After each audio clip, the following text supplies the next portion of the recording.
Premier acte, les barricades. Street Actu. Street Actu. Vous avez bien réussi à saisir toute sa dimension mystérieuse. Street Actu. Bravo. La fête des Lumières, l'événement que tous les Lyonnais attendent, est-il toujours dans l'air du temps? Avec Lucas Magnana, nous sommes allés sur le campus de l'Adoua interroger les étudiants afin de savoir si ce rendez-vous correspond toujours aux attentes de la jeunesse.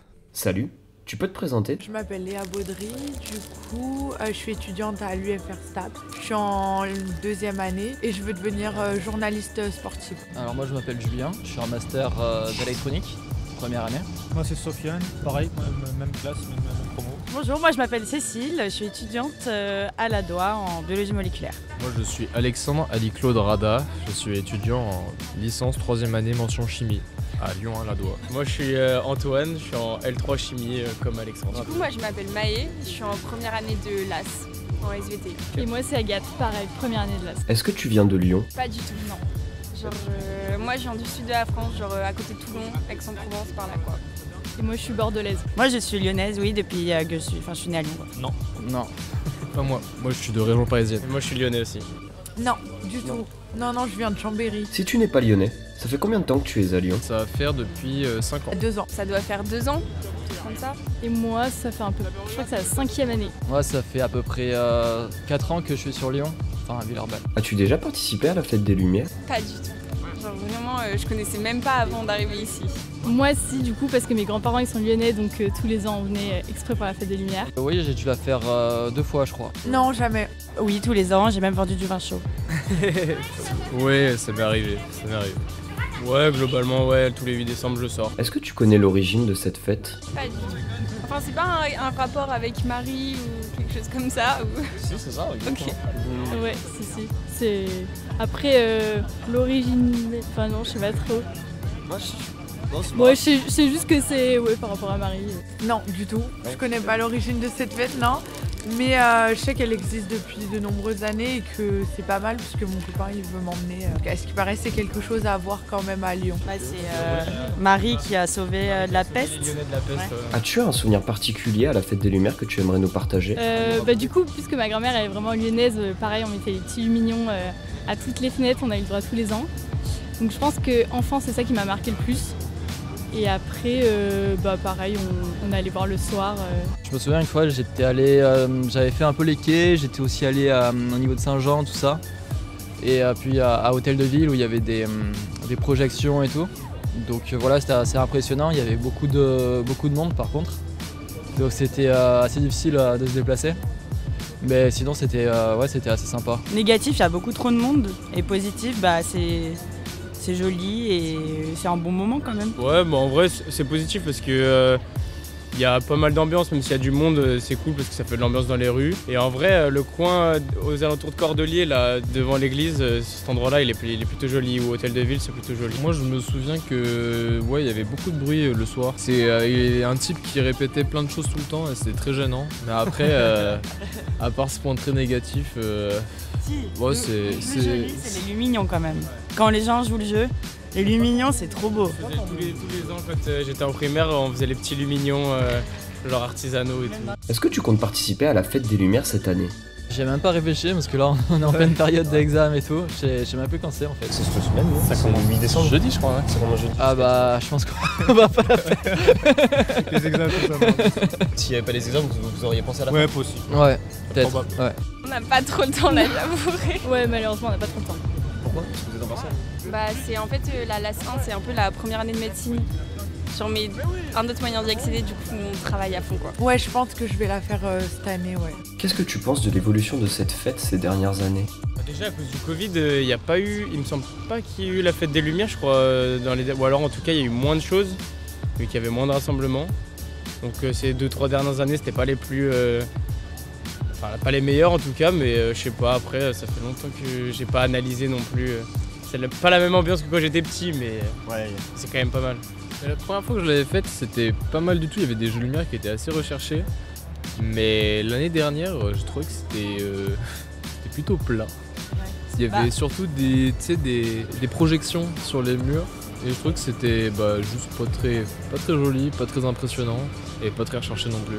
J'étais très déçu. Je trouve que c'est devenu très numérique, avec beaucoup de vidéos, comme a dit Alexandre, des jeux de lumière mais artificiels, et il y a beaucoup moins tout ce qui est bougies, de lumière naturelle.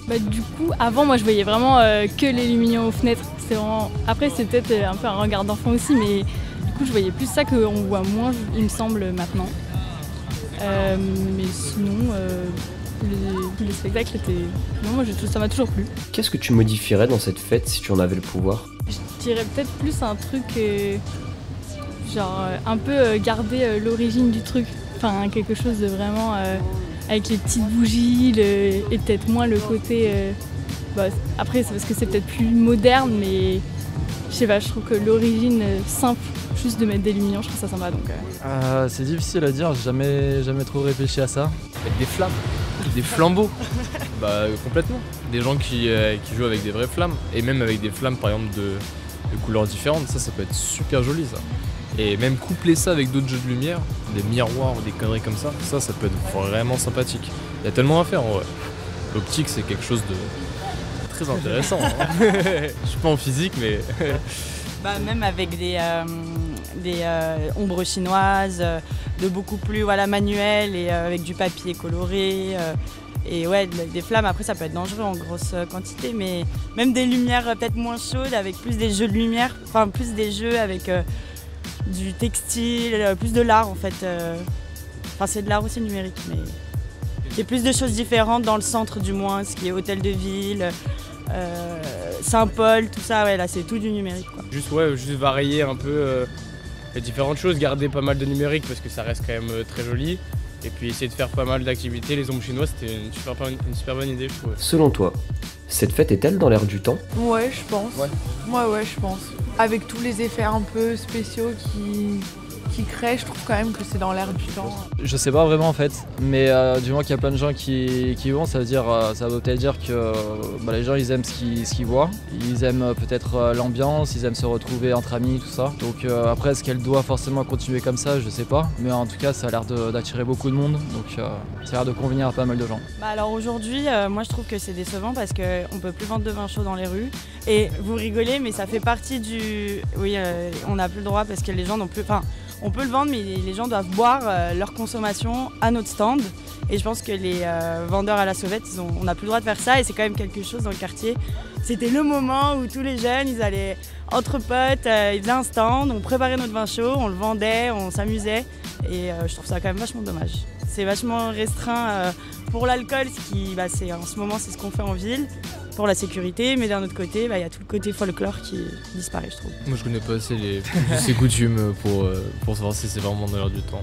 En vrai, les jeux de lumière, ouais, pourquoi pas, mais ça pourrait être sympa pour mettre en valeur en fait les bâtiments architecturaux de Lyon qui sont très sympathiques, puis dire qu'il y a des très belles choses, du post-moderne qui est très mauvais. Sans vouloir être grossier.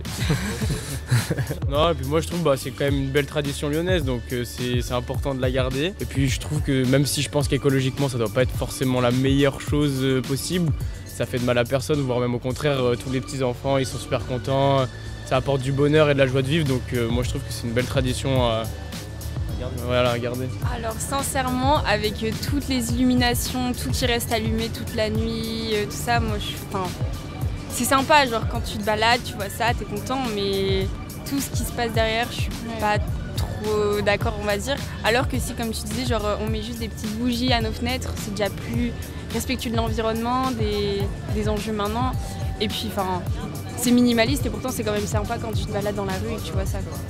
Ouais, non mais c'est ça. Je pense que de revenir à des trucs peut-être, je sais pas comment dire, plus classiques ou plus simples, je sais pas, ça pourrait être peut-être mieux. Après, c'est vrai que c'est quand même une belle activité et c'est un bon moment aussi, je pense. Street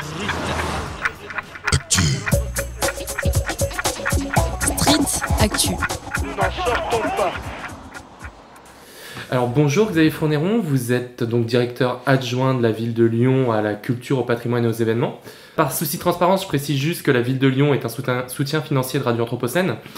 Alors Xavier Fournéron, pour bondir sur le micro-trottoir, est-ce que la fête des Lumières est encore dans l'air du temps ? Alors, je pense que oui. Alors, pour vous dire, on a fait une première visite hier avec notamment les soutiens, les entreprises qui soutiennent la Fête des Lumières. Mais ça donnait une diversité quand même d'une centaine de personnes au parc de la Tête d'Or. Et on sent quand même que les Lyonnaises, les Lyonnais, les personnes sont heureuses que la fête ait lieu. Dans cette ambiance, je dirais, depuis le Covid, où je pense qu'il y a une envie de vivre ensemble. Et voilà, du coup, de faire cette fête dans les rues de Lyon, de mettre en valeur le patrimoine, d'accueillir les Lyonnaises et Lyonnais et d'accueillir tous ceux qui viennent d'ailleurs. Voilà, je pense que c'est important de voir la création artistique. Et du coup, voilà, j'ai l'impression que cette fête reste dans l'air du temps et reste un événement important. Et alors, comment est-ce qu'on aborde la question énergétique en ces temps de crise et plus globalement au contexte anthropocène quand on organise la Fête des Lumières ? Alors, il y a plusieurs sujets. Si on raisonne consommation électrique, même si on a du mal à le documenter complètement, mais la Fête des Lumières est paradoxalement assez peu consommatrice d'énergie, et depuis très longtemps, pour deux raisons. D'abord, pour que la fête soit belle, on éteint beaucoup de monuments. Ça veut dire du coup qu'on fait baisser la consommation énergétique sur ces jours-là. Et puis, les artistes, depuis pas mal d'années, travaillent majoritairement avec des LED. Donc en fait, la consommation électrique de l'événement est très très faible et correspond à peine à, j'ai le chiffre à peu près en tête, à 0,30% de la consommation annuelle de la ville de Lyon. Donc là-dessus, l'enjeu est assez faible. Par contre, ce qui se joue évidemment sur un grand événementiel, c'est, je dirais, plutôt le reste du bilan carbone notamment. Et voilà, il y a des enjeux sur le déplacement des visiteurs, des spectateurs. C'est vrai que notamment avec le maire de Lyon élu en 2020, on essaie, je dirais, d'encourager les visiteurs, les spectateurs à utiliser principalement le train, éventuellement des moyens de transport type bus ou voiture en autopartage pour arriver à Lyon. Et puis ensuite, dans le territoire lyonnais, alors le périmètre de sécurité nous aide aussi beaucoup, mais voilà, les personnes accèdent au périmètre de la Fête des Lumières à pied, avec le métro, avec les bus. Voilà, on essaye plutôt d'être sur ces enjeux-là. Mais évidemment, c'est encore pas parfait, compte tenu du nombre de personnes qui viennent. Si tout se passe bien, on accueille à peu près, au sens accueil, donc soit des Lyonnaises, Lyonnais, soit des personnes qui viennent de l'extérieur, mais on est à peu près sur 2 millions de personnes sur 4 jours. Ouais. Donc on est évidemment sur un événementiel sans commune mesure. Et alors, est-ce que vous voyez des changements au fil des années, et dans la manière d'aborder ce genre d'événement en termes de forme artistique et en termes peut-être de répartition territoriale et également de termes énergétiques et de consommation ? Alors, il y a clairement un changement important effectivement sur le périmètre. On a une contrainte assez lourde qui est un périmètre de sécurité, notamment depuis les attentats de 2015, et c'est vrai que la Fête des Lumières est très sécurisée par notamment les forces de sécurité, police, militaire de l'État.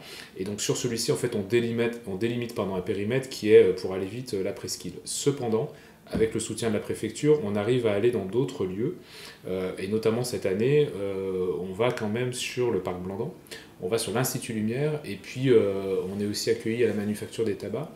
Donc on arrive, je dirais, à être un peu au-delà du périmètre centre-ville, et donc à aller dans d'autres arrondissements. Ça, c'était une volonté très forte de nos élus, et on arrive à le faire. Et en plus, on y va, je dirais, avec des œuvres de qualité importante. C'est pas quelques lumignons dans les arrondissements. Donc ça, c'est plutôt intéressant. Et puis la manière de faire les œuvres, les artistes, je dirais, renouvellent leur approche, et puis sur certaines œuvres, c'est le cas à Bellecour, c'est le cas à Blandan, c'est le cas à l'Institut Lumière, on a des œuvres qui sont plus inclusives, et notamment certaines d'entre elles, l'artiste travaille avec, à la Fondation Bouloukian, on a des personnes en situation d'autisme, on a un travail avec des enfants sur l'œuvre Place Voltaire, voilà, tout un ensemble d'exemples qui montrent qu'on essaie effectivement de se rapprocher des habitants et d'être dans une logique un peu plus inclusive. Donc il y a, je pense, effectivement un changement assez fort. Sur l'approche artistique, je pense que Gérard Collomb et les équipes avaient déjà cette envie-là, mais je pense qu'on est effectivement aussi sur un événement artistique. Je pense qu'on essaie de traduire ça, c'est-à-dire que ces mises en lumière, en fait, c'est un travail, je dirais, ça peut se rapprocher d'une personne dans le théâtre, d'une personne dans la musique. Il y a un travail de préparation, de conception, de répétition, avant qu'un spectacle soit beau. Et voilà, donc en fait, si on va un peu vite dans la rue, on pourrait se dire, tiens, c'est bien illuminé, ça va au-delà de ça, c'est un travail d'artiste. Et d'ailleurs, cette année, Ça, c'était une envie assez forte de l'équipe. On a plutôt des artistes, enfin en tout cas on a une bonne moitié d'artistes qui sont plutôt des stars, je dirais, dans leur domaine, et notamment les artistes européens qui viennent et qui sont invités par la Fête des Lumières. Donc on a une qualité artistique aussi qui est vraiment souhaitée. D'accord. Mais justement, par rapport à peut-être ce qui s'est fait les dernières années, sûrement dû au Covid et aux enjeux sécuritaires, on entend de la part des étudiants qui ont été interrogés, tous ils réclament un petit peu plus peut-être d'authenticité ou d'artisanat, ou ils se plaignent un petit peu d'une trop grande place du numérique, de ce genre de choses. Est-ce que vous pensez que cette édition va répondre à leurs attentes ? Comment est-ce qu'on s'organise autour de ça ? Ouais, c'est vrai qu'il y avait effectivement cette impression du numérique. Ça, c'est assez juste, je pense. Enfin, le micro-trottoir est intéressant là-dessus. Alors, c'est aussi dû... en fait, la programmation, comme elle est organisée directement par la ville de Lyon, on oscille entre la méthode du marché public, c'est-à-dire qu'en fait on fait un appel à concurrence et on juge des projets avec des règles un petit peu contraignantes, et puis d'autres éléments qui sont bien sûr sur lesquels la direction artistique peut être assez forte. Actuellement, on a pas mal d'artistes qui proposent effectivement l'outil numérique en réponse, notamment pour illuminer certains monuments. Donc c'est vrai que la part numérique est assez forte. J'ai l'impression que cette année, on aura quand même une diversité un peu plus importante. On a aussi plus de sons. Il me semble que je l'ai entendu dans le micro-trottoir. On a des œuvres qui auront un peu plus soit du son, de la musique, des compléments sonores assez importants. Donc ça, je pense que ça va répondre. Et puis peut-être, alors... je me rends pas compte parce que moi-même qui suis lyonnais depuis pas mal d'années, il m'est arrivé assez souvent de ne pas faire toute la Fête des Lumières. En fait, parfois on fait un parcours qui est on voit pas forcément la trentaine d'œuvres qui est proposée. Je pense que là, si on arrive à faire les plusieurs parcours et la trentaine d'œuvres, il y a une diversité assez forte. Et notamment quand vous allez place Satonnet, vous allez avoir un travail notamment d'étudiants en lien avec les grands ateliers de l'île d'Abo. Du coup là, ils proposent par exemple souvent des choses beaucoup plus novatrices ou beaucoup plus décalées peut-être que le Grand Spectacle, Place Saint-Jean ou Otero. Idem à la Tête d'Or, ce que j'ai vu hier soir montre qu'on n'est pas du tout sur du numérique pour le coup. Donc je pense que ça peut être intéressant effectivement de tenter de voir un peu cette diversité là, et voilà, j'espère que là-dessus ça répondra aussi aux attentes exprimées dans le micro-trottoir. Et quand on sort des œuvres d'artistes, comment est-ce qu'on fait pour impliquer la population pour un événement qui est donc local, patrimonial, qui est culturel assez important à Lyon? Comment est-ce qu'on implique la population locale? Ouais, ça c'est une question importante. Je pense que la majorité à mon avis, la première réponse c'est quand même de bien accueillir les gens, de leur donner envie de visiter. Donc là on va être plutôt, je dirais, sur de bien gérer l'événement, que les gens se sentent à l'aise, puissent se balader dans la ville, attendent pas trop longtemps, que ce soit à la Tête d'Or, au Otero ou à Saint-Jean, profitent de l'événement. Ensuite, en amont, ce qu'on a essayé de renforcer, on a encouragé effectivement sur quelques œuvres les Lyonnaises et Lyonnais à participer, notamment l'artiste Place Voltaire crée une œuvre en recyclant des bouteilles plastiques usagées. Donc ça, on a encouragé les gens à les donner. C'est une manière aussi de leur montrer comment l'œuvre d'art peut se créer. Et puis ce qu'on fait depuis 2 ans, on diffuse un livret pédagogique dans les écoles, toutes les écoles primaires. Donc les enfants, je dirais, rentrent dans la Fête des Lumières, à la fois sur qu'est-ce que c'est l'événement, qu'est-ce que c'est les œuvres, qu'est-ce que c'est la lumière, l'électricité aujourd'hui. Et c'est une manière, je pense aussi par les enfants, de toucher les familles et d'impliquer un petit peu. Et puis cette année, la nouveauté aussi, mais je pense que le micro-trottoir était quasiment en tout cas était hyper efficace aussi. On encourage les gens à donner leur avis sur la plateforme Oyer, qui est la plateforme participative que la ville de Lyon a mis en place. Et donc on peut, à l'issue de l'édition de cette Fête des Lumières, donner son avis. On a mis en place un questionnaire, mais avec à la fois des questions un peu fermées puis des questions libres.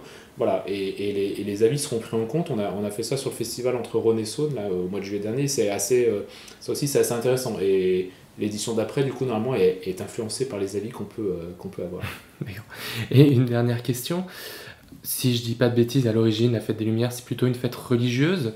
Comment est-ce qu'actuellement on peut faire la part entre le culturel et le religieux dans l'organisation de cette fête? Alors, sur l'organisation, c'est vrai que ce que la ville de Lyon propose n'a pas de connotation religieuse, ça c'est sûr. C'est un événement artistique pour faire simple.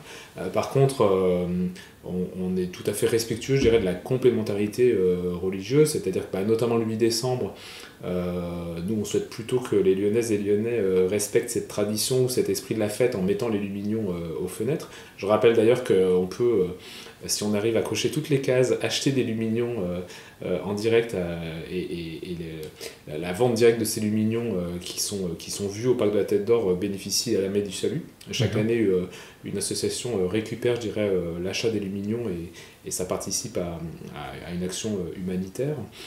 Voilà, donc nous, sur cet aspect religieux, pour nous, c'est tout à fait complémentaire. Et puis, notamment, il y a une traditionnelle montée à Fourvière qui s'appelle la montée au flambeau. On la laisse évidemment se dérouler. Voilà, c'est une manière de ne pas mettre du tout de côté ou d'opposer en tout cas la tradition peut-être religieuse de cette fête et puis l'aspect plus culturel, plus festif. Et non, une toute dernière question, parce que ça avait l'air de chagriner les étudiants. Pourquoi est-ce qu'ils peuvent plus vendre de vin chaud et où est-ce qu'on va pouvoir boire du vin chaud ce soir? Oui, exact. Bon, alors, pour tout vous dire, l'interdiction effectivement normalement est faite sur le périmètre.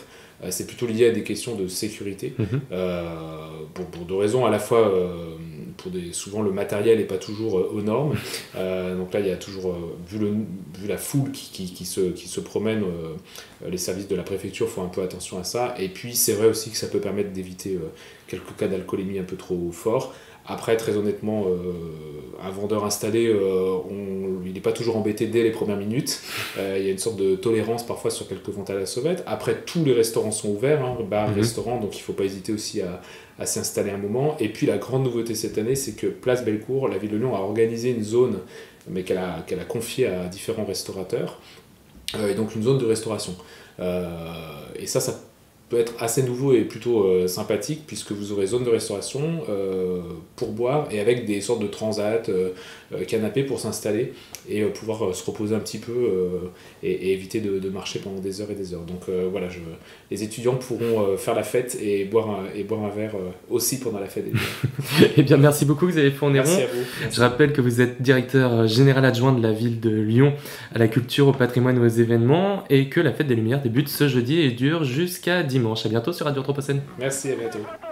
Premier acte, les barricades. Street Actu. Street Actu. Vous avez bien réussi à saisir toute sa dimension mystérieuse. Street Actu. Bravo.